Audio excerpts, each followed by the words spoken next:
by the inspiration of your Holy Spirit, that we may perfectly love you and worthily magnify your holy name, through Christ our Lord. Amen.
The Lord be with you.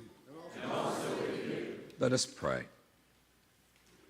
Mighty God, on this day you opened the way of eternal life to every race and nation by the promised gift of your Holy Spirit.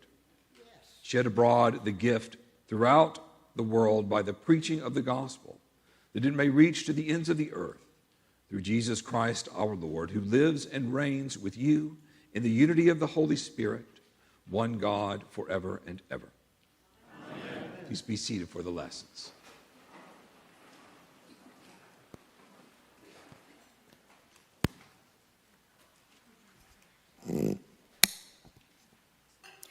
A reading from the Acts of the Apostles. When the day of Pentecost had come, they were all together in one place. And suddenly from heaven there came a sound like the rush of a violent wind, and it filled the entire house where they were sitting. Divided tongues as of fire appeared among them, and a tongue rested on each of them.